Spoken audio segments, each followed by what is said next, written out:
time to get that inspiration, that fire, that drive to do it big and live your dreams.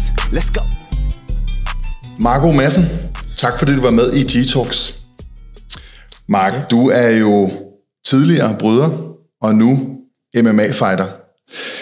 Vi skal tale lidt om dig, om drømme, om at udleve drømme. Men først, kan du så ikke, hvis der nu er nogen, der kigger med, der ikke ved, hvem du er, kan du så ikke lige præsentere dig selv? Hvem er Marco Madsen?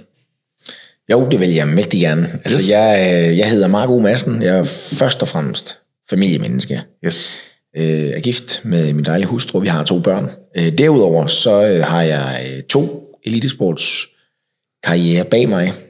Først som bryder, som jeg jo er super stolt over, at jeg lavede et exit på, som Danmarks mest vindende bryder gennem tiderne.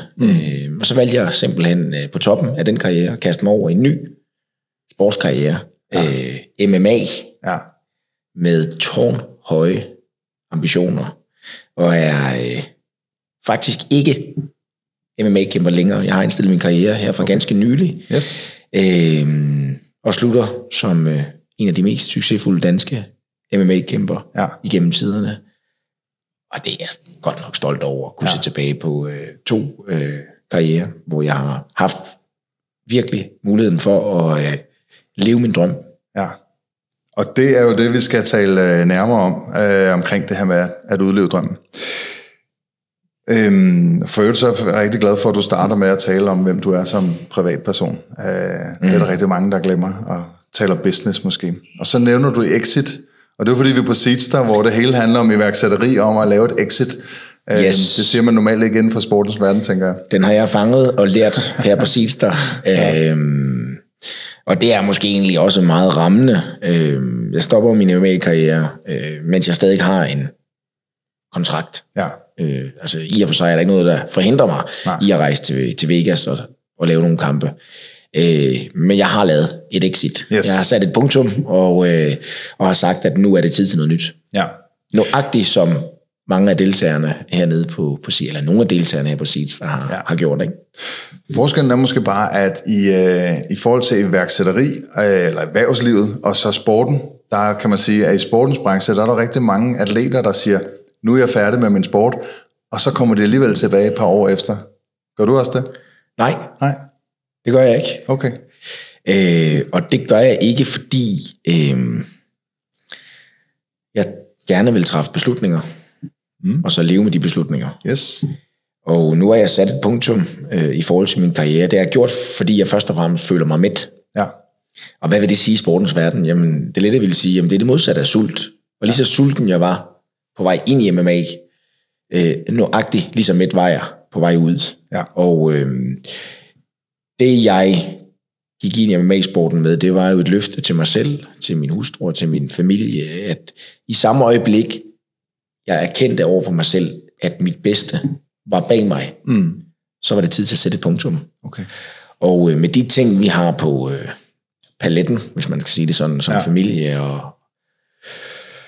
og i vores liv, der sidder jeg med en følelse af, at det er det rigtige tidspunkt. Yes. Jeg er mæt, og nu er det tid til noget nyt. Ja. Er det vigtigt for sådan generelt for folk, der skal udleve deres drømme, at man også ved, hvornår man kender sin besøgstid, skulle jeg til at sige, hvornår at man har tænkt tanken om, hvornår har jeg nået et mål, hvornår kan jeg ligesom sige, det er okay nu at stoppe, eller give det videre, eller sælge, eller... Jeg tror, det er meget individuelt fra menneske til menneske. Dels hvad det er, der får os i gang, men også hvad det er, der gør, at vi når dertil, at vi sætter et punktum og siger, nu er det tid til noget nyt. Ja. Jeg tror egentlig, jeg vil lade den være der, fordi jeg har det meget stramt med det her med at give Dijoner til mennesker. Jeg vil gerne inspirere, og jeg vil gerne give muligheder. Sige, at det her, det kunne være en løsning. For mig har det her med at være i sporten, den har jo været drevet af en sult, af en lyst, af en nysgerrighed, af en passion. Og jeg sidder virkelig her med dybfølt følelse af taknemmelighed over, at jeg har været i sport hele mit liv. Jeg har mere end 25 år bag mig som professionel idrætsudøver. Tænk engang, at jeg Marco Madsen fra Falster, har haft mulighed for at leve og forsørge min dejlige familie, imens jeg har kunne lave noget, som jeg bare brænder helt vildt meget for. Det er jeg sindssygt taknemmelig over. Ja, det er jeg virkelig. Det kan jeg godt forstå. I forhold til det her med at udleve drømme, altså den ligger måske lidt til højre benet, hvad dit svar vil være, men hvis du skal sådan nævne de 3 største drømme, du har udlevet, hvad vil det så være? Jeg ved ikke lige med rækkefølgen, men at få børn, det har været en drøm. Og nu har jeg ikke bare 1, jeg har 2, så det tæller måske ikke. Og for at få børn, så kræver det også, at man finder en partner i livet. Yes. Ja. Det er jeg også lykkedes med. Ja. Og er stadigvæk lykkelig gift.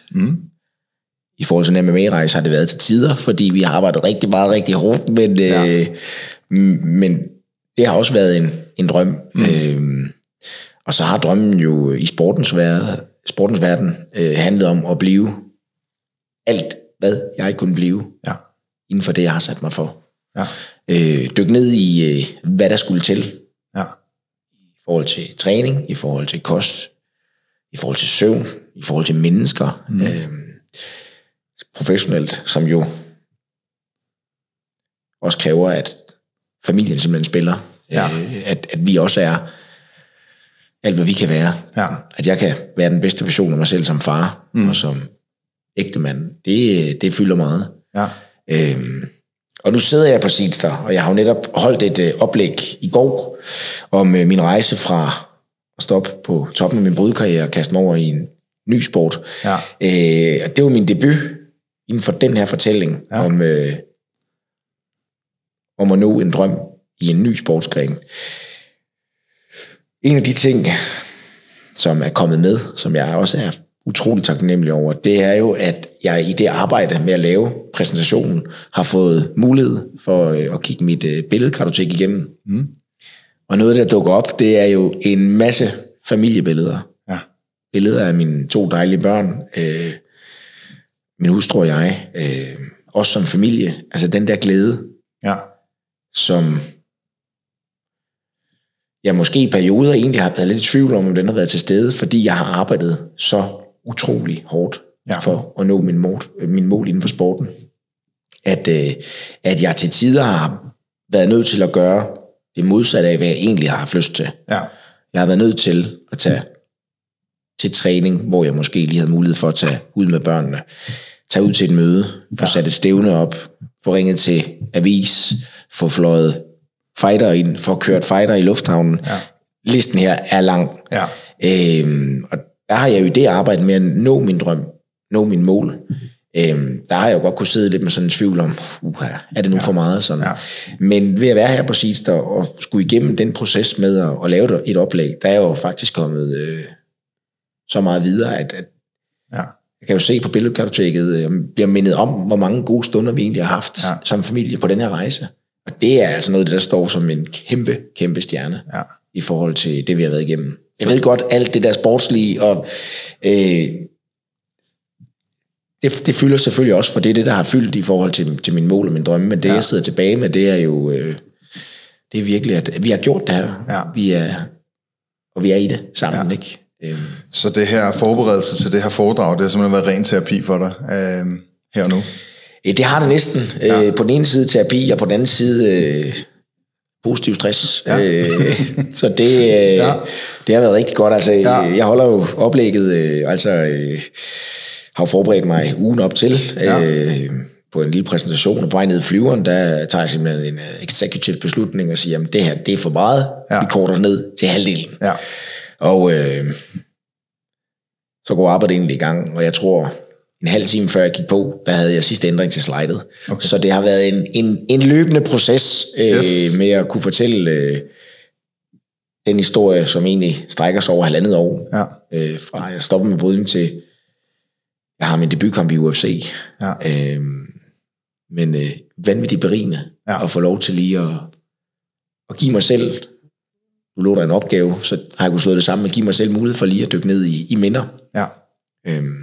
Det er fantastisk. Også super berigende at være publikum til, det må jeg sige. Tusind tak. God energi.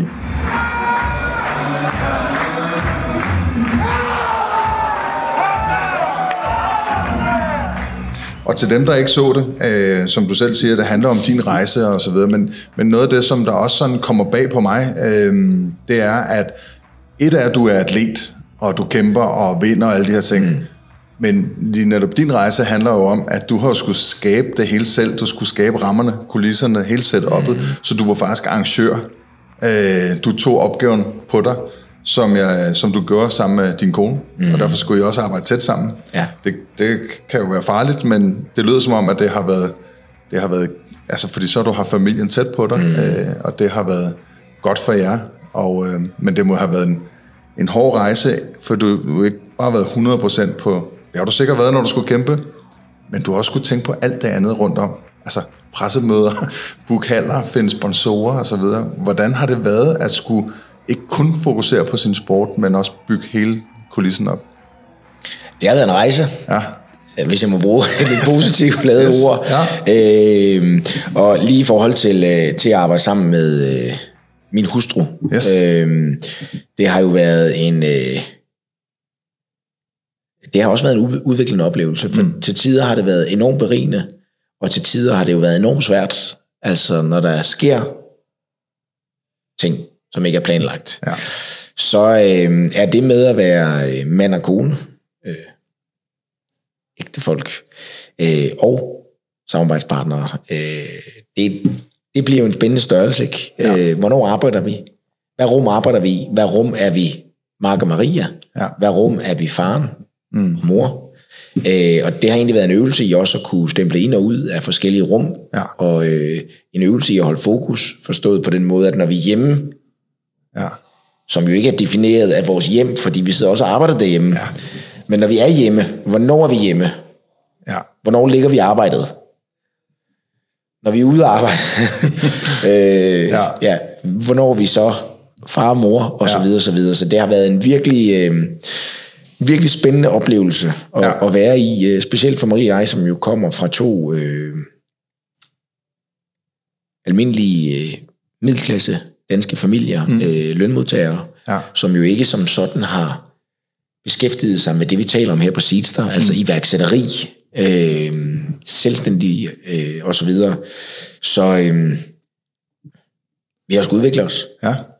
Vi har skulle gå fra, hvad vi var, over i at blive dem, vi gerne vil være. Og det er et arbejde. Ja. Til tider et dejligt arbejde, og til tider et ubehageligt arbejde. Ja.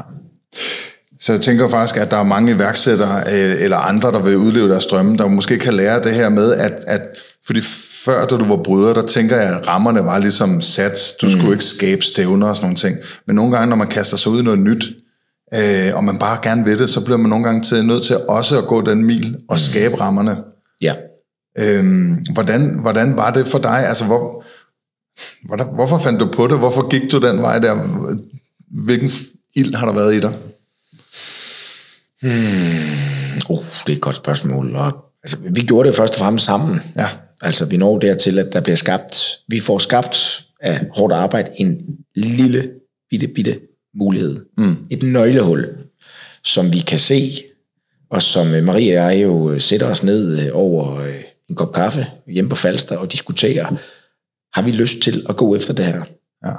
Gør vi det, så skylder vi os selv, skylder vi mennesker omkring os, og gør det 100%.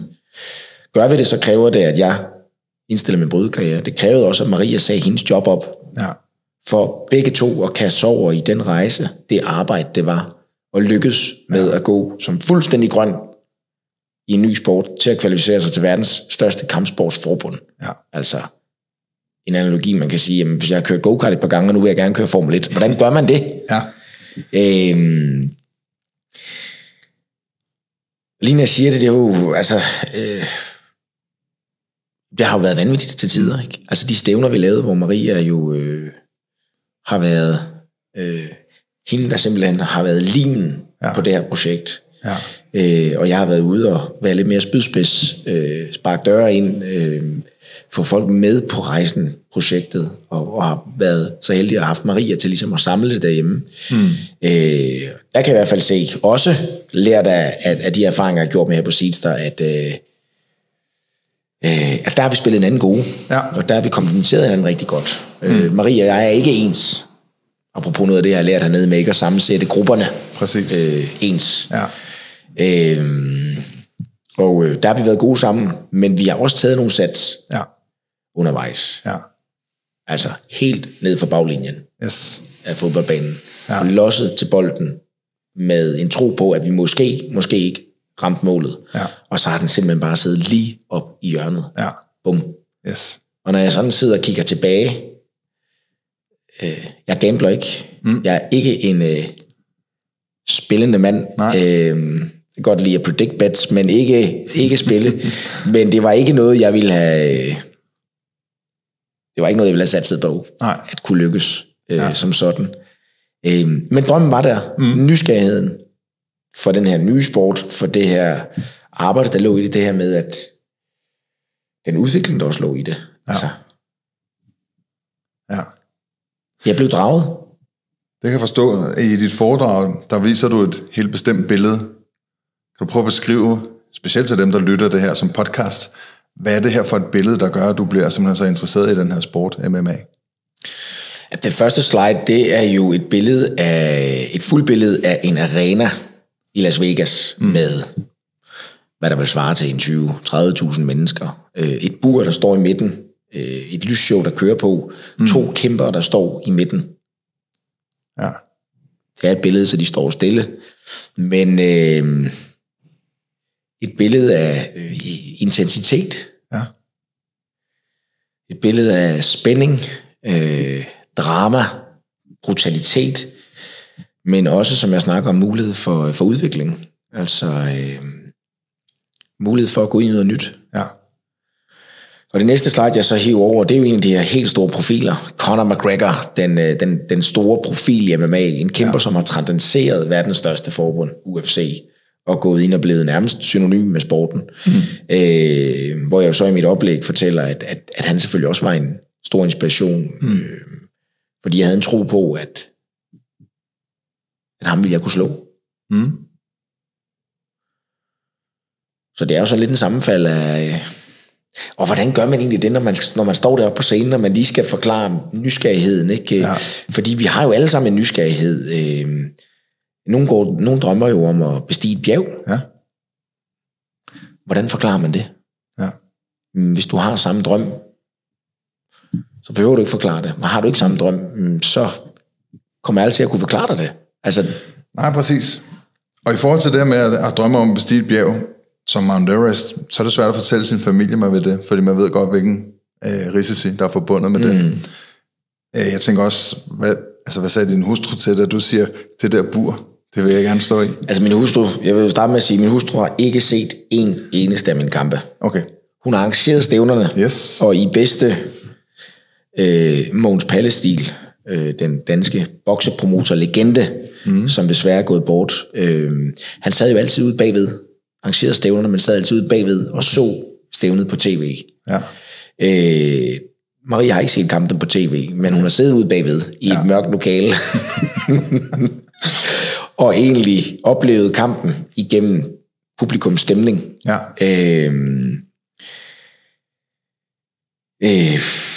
Hvad sagde hun til det? Både Marie og jeg har jo egentlig haft tro på mine evner som bryder. Ja. Hun har været en del af brydning igennem mange år. Da jeg mødte Marie, var jeg jo bryder. Ja. Jeg mødte Maria efter 2008, mit første OL. Ja. Så jeg har altid været bryder. Og Maria har jo set, hvad jeg har været i stand til. Både i forhold til sporten, men også den arbejdsgiver, som jeg til tider kan lægge for dagen. Ja. Så vi havde en tro på, at det her, det kunne jeg. Ja. Og det var også med i den samtale, jeg havde med Maria ved det her famøse kaffemøde, ikke? Ja. Vi siger, men altså, skal vi det her? Ja. Kan jeg det her? Ja. Ja, sæt mig, kan jeg det her? Ja. Kan du det her? Ja. Ja, det kunne hun også. Så tror du lidt, at hun kunne, altså er det din energi, der har kunne inspirere hende til at sige, jamen... Ja, både min energi, men måske også tanken om, at vi nu havde et fælles projekt. Altså, det har jo virkelig, selvom det har til tider været vanvittigt hårdt, og det har jo skabt gnidninger. Det Det har det gjort. Det har det også skulle gøre. Ja. Fordi når man gerne vil helt op at køre på den høje klinge, så kræver det jo, at man er på spidsen, ikke? Altså, du skal kunne smage det, du skal kunne mærke det. Du må gerne komme helt ned fra tæerne op i mellemgulvet. Det kræver det virkelig, og det skal skabe gnidninger. Og det har det også gjort. Men der ligger jo også noget inspirerende og fascinerende i at have gjort det her sammen. At det er ikke bare dig, der har været ude på rejsen og kommer hjem og fortæller om det. Nej. Og de billeder, som netop er gennemgået, altså det er jo billeder selvfølgelig af mig, men det er jo lige så meget Maria, der er kørt med en fyldt lastbil fra Nykøbing Falster til Frederikshavn, hvor vi skulle lave stævnen, ikke? Har rendt rundt og dirigerede 25 mand, der skulle sætte dem i et event op, hvor jeg så skulle ind om aftenen, hvor hun så skulle sikre sig, at alt var klar, for hun skulle i hvert fald ikke være inde i hallen. Hun ville gerne sidde ude bagved, ikke? Nu var hendes arbejde færdigt, så måtte jeg lige tage mig af det sidste, ikke? Yes. Hvordan, altså nu når I laver de her stævner, og du skal kæmpe, der er jo noget mental fokus, inden man skal kæmpe sådan en kamp. Hvordan kan du både være, fordi du var jo også arrangør, selvom det var hende, der stod for det. Hvordan kan du lige pludselig lægge kasketten for arrangørkasketten, og så tage, nu skal jeg være kæmperen. Hvad gør du rent mentalt? Praktisk kan jeg jo ikke lægge hatten. Det jeg alligevel gjorde praktisk, det var at sige, spørg Maria. Okay, ja. Så alle de spørgsmål, der kom på kampdagen, blev det simpelthen en automatisk telefonsvar, der sagde, spørg Maria. Okay. Og det gjorde jo så også, at Maria stod med ualmindeligt mange spørgsmål på de her dage, som alle eventafviklere jo i virkeligheden gør. For der er mange tråde, der skal holdes. Og mennesker er jo dynamisk arbejde. Der sker jo ting, der er planlagt, og ting, der ikke er planlagt.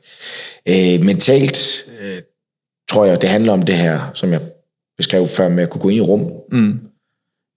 Altså øve sig på, hvad rum er vi i?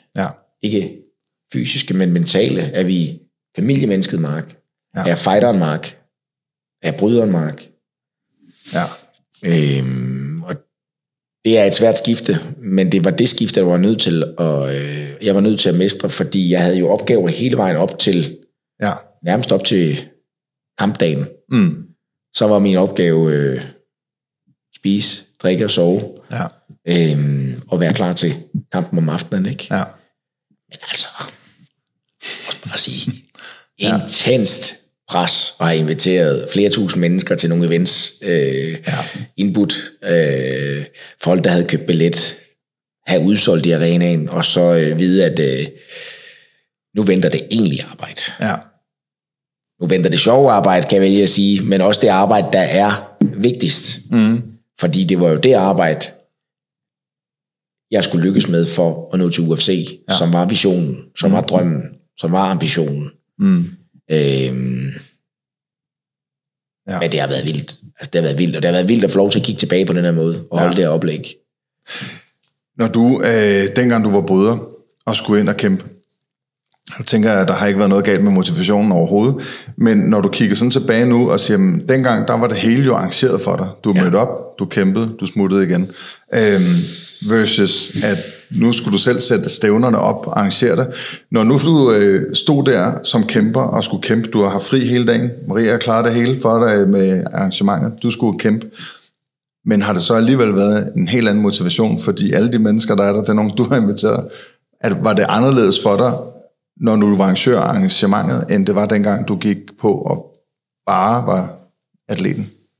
Altså juridisk var det jo i hvert fald anderledes, fordi det var jo det var Mark og Marias hus, der var investeret i det her event.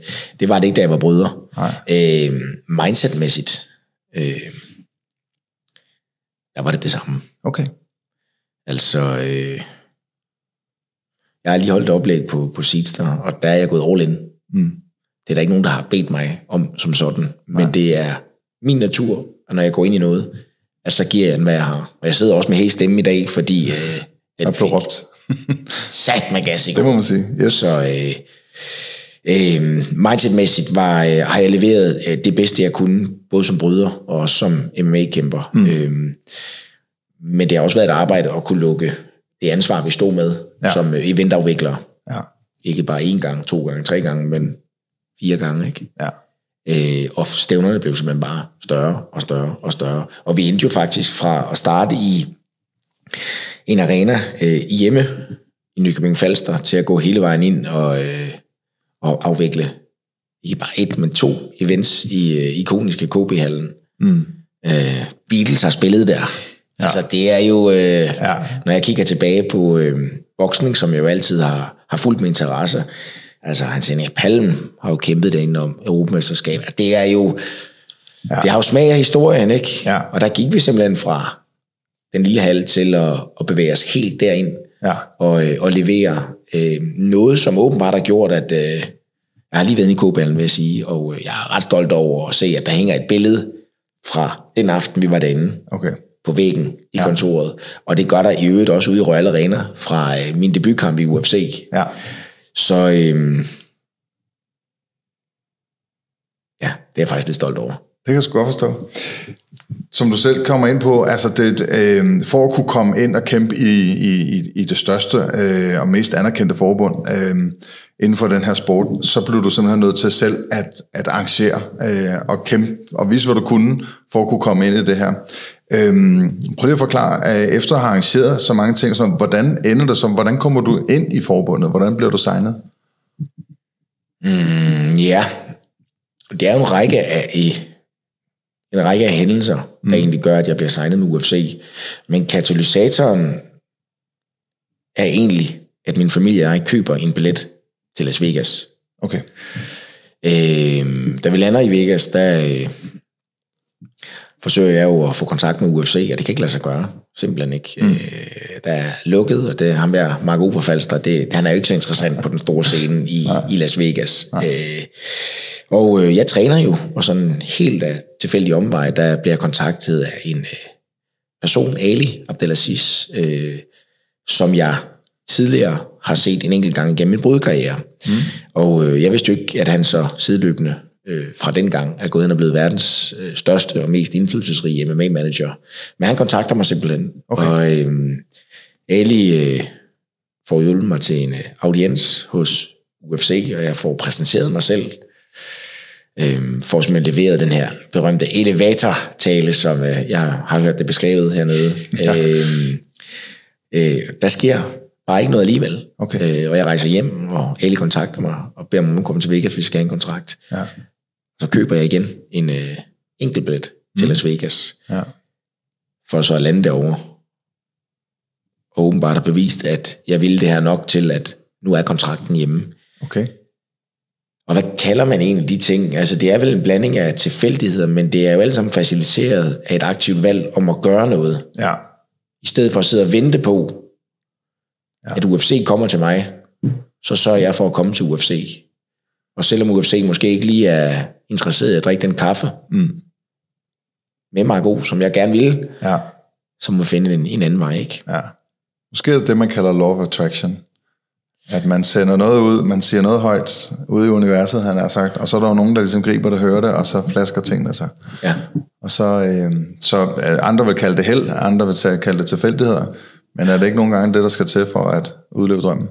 Jeg har i hvert fald oplevet i sportens verden, at jo mere jeg træner, jo heldigere bliver jeg. Præcis. Ja. Og det tror jeg nu også egentlig gør sig gældende i erhvervslivet. Det tror jeg også. Jeg tror, der er mange, der har sagt, at de erhvervsfolk, der har tjent mange penge, de også bare har været heldige. Ja, men det er sjovt, at folk, der går efter det, de ofte opsøger og får heldet. Ja, tak. Yes, præcis. Cool. Er det ellers er det noget, du har brugt meget sådan i din, altså at opsøge heldet?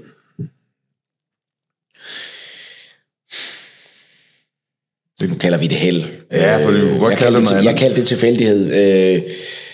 Held, det er jo en sjov størrelse, for selvfølgelig er man heldig, hvis man... Jeg har i hvert fald prøvet at skabe mulighederne. Det er det, jeg har prøvet. Ja. Det lykkes nogle gange. Der er også nogle gange, hvor det måske ikke helt er lykkedes i det omfang, jeg ville. Ja. Men jeg tror på, at når vi gør noget, så sker der noget. Yes. Og når vi gør noget, så sker der i hvert fald mere, end hvis ikke vi gør noget. Præcis. Og det er egentlig bare vigtigt at have med i alt, hvad vi laver. Ja. Fordi vi kan... Jeg ved godt, det forpligter. Det gør det hos os mennesker, men vi kan være katalysator for utrolig mange ting, hvis vi vil, og har mod til at gøre det. Ja. Det er ikke nok bare at ville det. Nej, Vi præcis. skal også have mod til at kunne sige, nu gør vi det. Ja. Og det der mod kan jo være svært for folk, altså at have mod til at gøre det. Det kan være, det er det, der holder folk fra at starte med at bare gøre noget. Det er modet. Og nu kan vi jo selvfølgelig kun tale om dig, men mod for dig, altså hvordan finder du mod til at gøre ting? Og måske ikke kun med sporten, men så også andre ting i livet. Altså, hvordan finder man mod? Hvordan opsøger man modet? Er det meget naturligt for dig, bare at have det mod? Nej, det er det afgjort ikke, og jeg er jo langt hen ad vejen komfortmenneske som rigtig mange andre, og det er jeg bevidst om. Ja. Og netop fordi jeg er bevidst om, at jeg godt kan lide komfort, så ved jeg også, at det med at bevæge mig ud af den zone, gør, at det er der, jeg udvikler mig mest. Ja. Så det at gøre et aktivt valg, det er ikke noget, der kommer let til mig. Jeg har en rutine, jeg prøver at holde hver morgen. Der står jeg op, og så hopper jeg i et isbad. Og jeg vil sige, at jeg er super, super dårlig til kulde. Ja.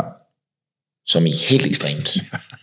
Jeg ved ikke, om min tid i brydning, hvor jeg er gået så meget i vægt, har gjort et eller andet ved, men jeg er lidt kuldeskær anlagt. Ja.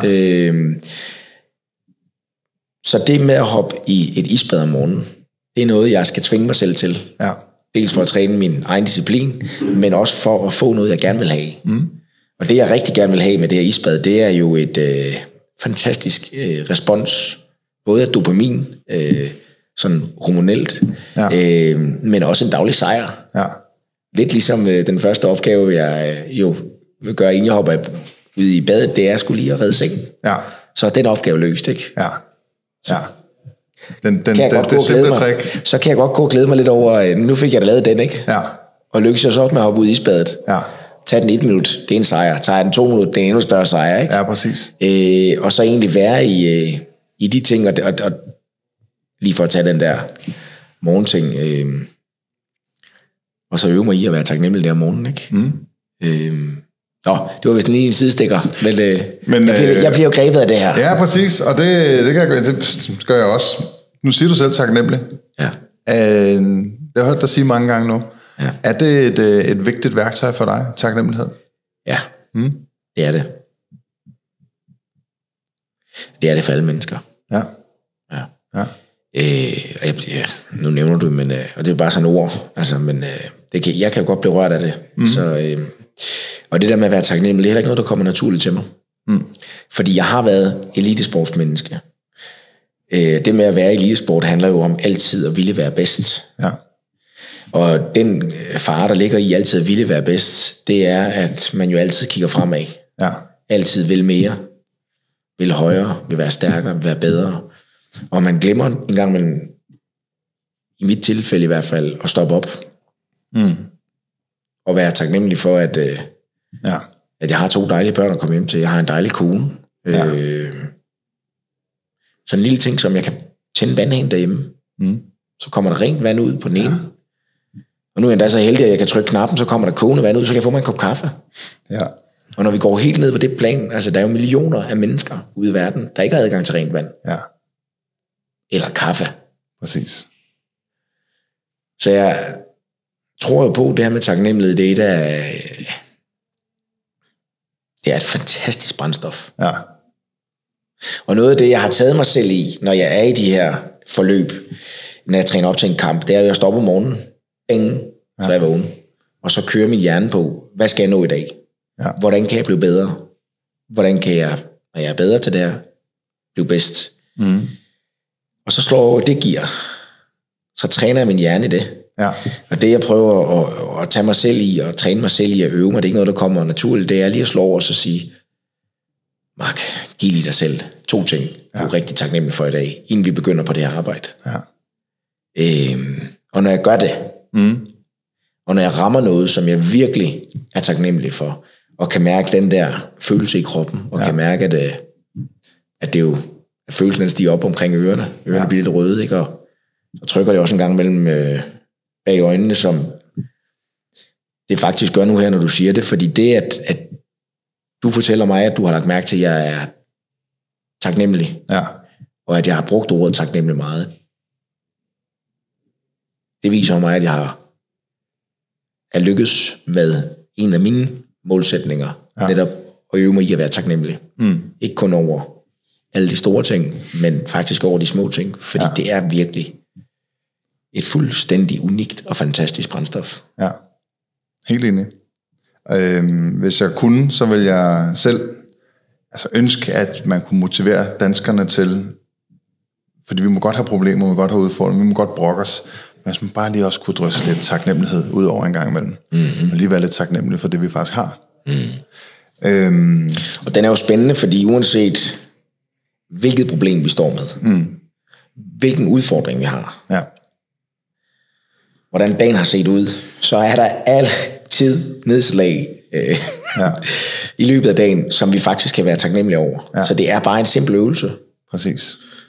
Og så noget, som jeg godt kan blive, jamen jeg har sat mig i dag, jeg har sat mig været så uheldig. Men du sidder faktisk og kan fortælle mig om det lige nu.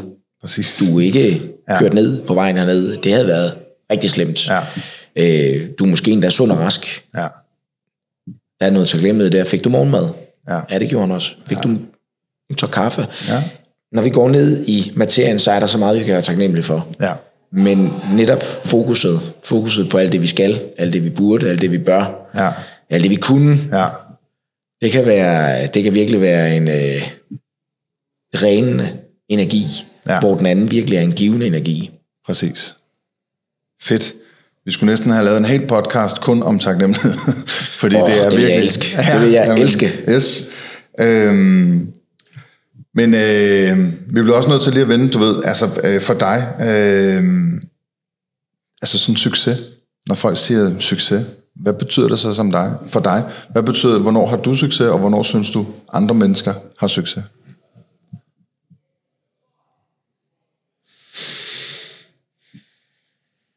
Det tror jeg faktisk ikke, jeg kan svare på.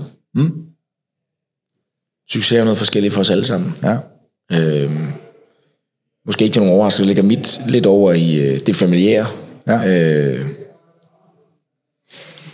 Fik et billede her til morgen fra min søn, der stolt viser, at han kan passe mit UFC-tøj. Den der stolthed over at se mig far, ikke? Nu er jeg der. Det er succes for mig. Der ligger både noget succes og noget taknemmelighed, tænker jeg. Sådan en som, igen, nu er vi jo på Seedstar, og sådan en som Jesper Buch, da jeg spurgte ham, hvad succes var, så siger han, for iværksættere, der er det, når du kan tjene din egen løn. Det er succes. Og for dig, der er det jo noget, det personlige også. Hvordan er det for sportsmanden, idrætsmanden? Hvordan er det succes? Hvad er succes i sportens verden for dig? Sportens verden, det er at lykkes med det, jeg har sat mig for. Yes. Det er succes. Og det er det store mål. Det er, Men succes i sportens verden, uden evnen til at have succes på hjemmefronten, den er ingen penge værd i min verden, uanset hvor meget jeg tjener. Så måske siger du, og i forhold til det, du lige har talt om, så er succes, det er også at kunne balancere det her, de mål, du gerne vil opnå sportsligt, med din familie, i en eller anden harmoni, så I ikke flår hovedet af hinanden, og det lykkes som familie. Det vil jeg gerne røbe. Jeg vil meget gerne holde fast på min familie, og holde os sammen, og være med til at kunne give min familie, mine 2 børn, de bedst tænkelige forhold til at blive dem, de gerne vil være. Og når jeg siger det på den måde, jeg gør det, så er det også fordi, at jeg har ikke noget, jeg gerne vil have dem til at være, andet end at jeg gerne vil være med til at facilitere den udvikling. Og det må gerne være både på godt og ondt. Jeg er stolt af, at jeg har haft Magnus, min søn, med ud at hænge 200 plakater op til et stævne, vi selv arrangerede. Det tog utrolig lang tid. Det tog endnu længere tid at pille dem ned, af en eller anden årsag. For det er også udvikling. Det er ikke, at man har den der PlayStation 5, eller smart elcykel, eller iPhone, det ene og det andet. Ej, det jeg gerne vil med til at facilitere, det er jo selvfølgelig, at han kan blive det, han gerne vil. At han har troen på, at han kan blive til det, han gerne vil. Ja. Mindsetmæssigt. Har vi det rigtige mindset, så tror jeg på, at alt kan lade sig gøre. Ja. Det giver god mening. Nu siger du selv, at du er stoppet med at kæmpe MMA, og du er også tidligere bryder og så videre. Men hvad så målene nu? Hvad har du at drømme nu? Jeg er jo først og fremmest pensionist. Yes. Dejligt. Det siger jeg med et smil på læben. Ja.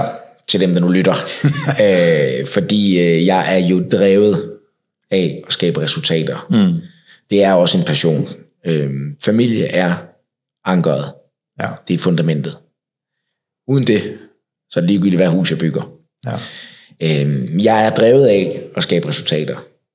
Og jeg har været en af verdens bedste i brydning. Jeg lykkedes med at blive en af verdens bedste. Nummer 20 i verden, tror jeg, ranket i UFC. Eller MMA. Og mit mindset fortæller mig, at det næste, jeg skal lave, det skal jeg være lige så god til, som de 2 foregående. Okay. Og hvad det så bliver, det skal jeg lige have lov til at bage lidt på. Ja. Og hvordan gør man det, når man nu lige pludselig har udlevet nogle drømme, og man lige tænker, nu vil jeg faktisk noget helt andet.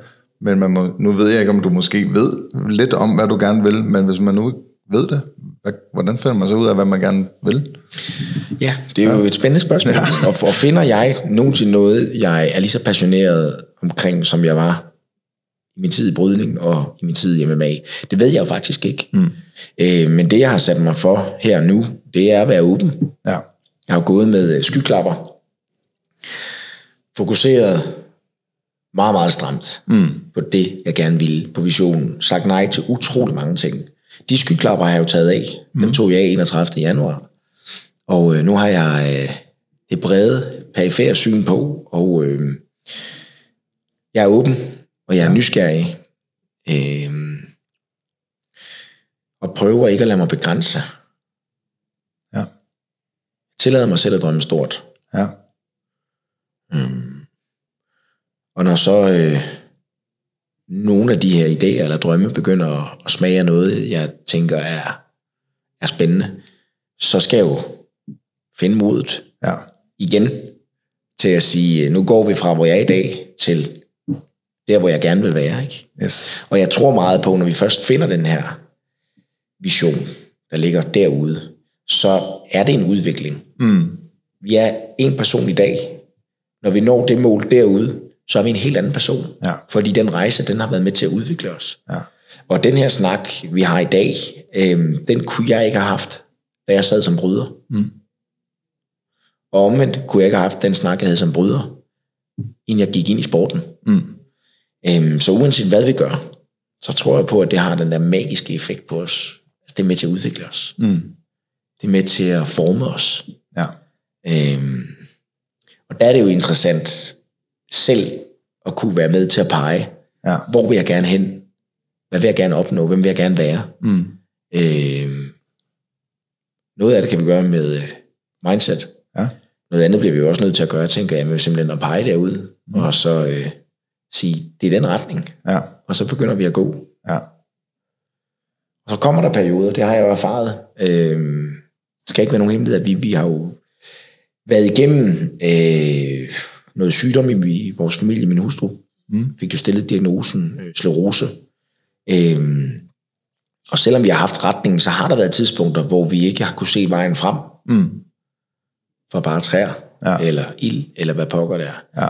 Og der har det været vigtigt egentlig bare at kunne se fødderne, og så sætte din fod foran den anden. Ja. Og så have en idé om, vi bevæger os i den retning. Ja. For på et tidspunkt, så klarer det vel op. Ja. Har jeg tænkt. Yes.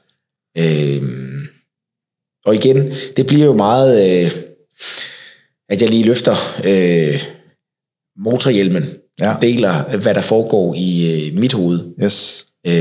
Giver udtryk for, hvordan min indre dialog, den fungerer. Mit mindset. Jeg vil jo ønske, når der er nogen, der sidder og lytter, at man har den der sportstilgang til det. Man tager det, man kan bruge. ned i værktøjskassen. Ja. Det, man ikke kan bruge, det smider man bare ud. Ja. Og så leder man videre, indtil man finder det, man kan bruge, og fylder den værktøjskasse op, ud fra den opgave, man gerne vil løse. Så det her, det er jo ikke en manual til noget som helst, og det er ikke fordi, som jeg sagde, at jeg skal pålægge nogen noget som helst. Nej. Det her, det er egentlig bare, det er bare en snak om, hvordan jeg tænker. Ja. Og den kan være rigtig, og den kan være forkert. Præcis. Men jeg har det super godt med, Ja. med der, hvor jeg er, og med dem, jeg er sammen med, og den måde, jeg tænker på. Jeg vil sige, hvis der er nogen af dem, der ser med eller lytter med, som tænker, at nogle af de værktøjer, du deler ud af, at det føles sgu alligevel ikke som noget for dem, fordi det er lidt uden for komfortzonen, så er det måske alligevel et værktøj, man lige skal prøve at snuse til, inden man siger, at det er ikke noget for mig. For som du selv sagde tidligere, det er ude af komfortzonen, at vi udvikler os.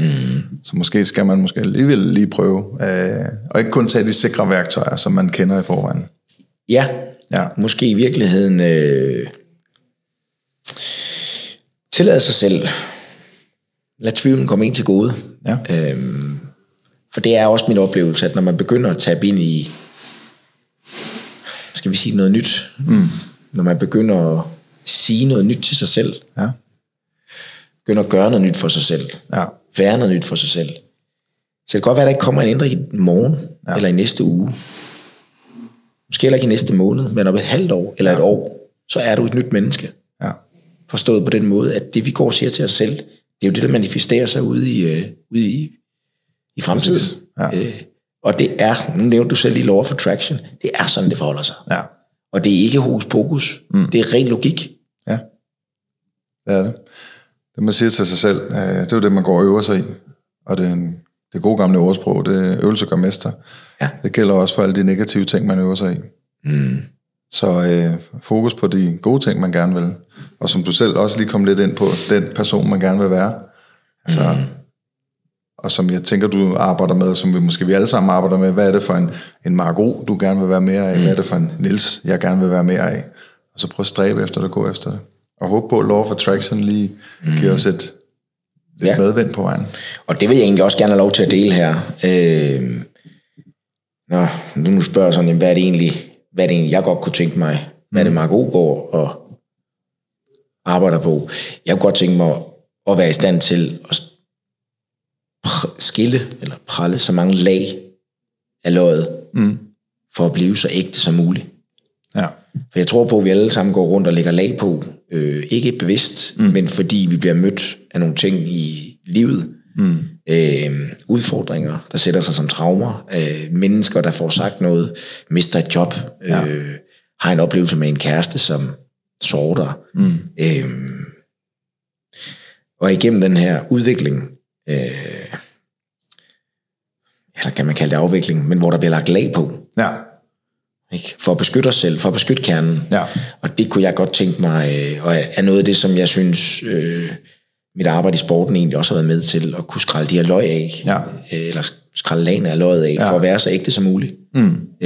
Kunne møde mennesker, der hvor jeg er, der hvor du er, uanset hvor vi er hen i livet. Det er så fantastisk, og det er så berigende. Og der kommer simpelthen de skønneste samtaler ud af at møde mennesker i øjenhøjde. Præcis. Jeg tror måske i virkeligheden var en rigtig god måde lige at slutte af på, at det er jo berigende at møde folk i øjenhøjde og tale og være nysgerrig. Margot, tak for snakken, og høj med at finde de næste drømme. Tusind tak. I know you dream big, time to do it big, play smart. I know you got the heart, come listen to G Talks, yeah. Life has many challenges, this I promise you. Time to see the bigger picture and not just the obstacles. Hey, they say life is a journey and I believe that. You can live how you wanna, yeah, I can see that. Good advice, ideas and interviews, G Talks, that's the one to talk to. Hold up.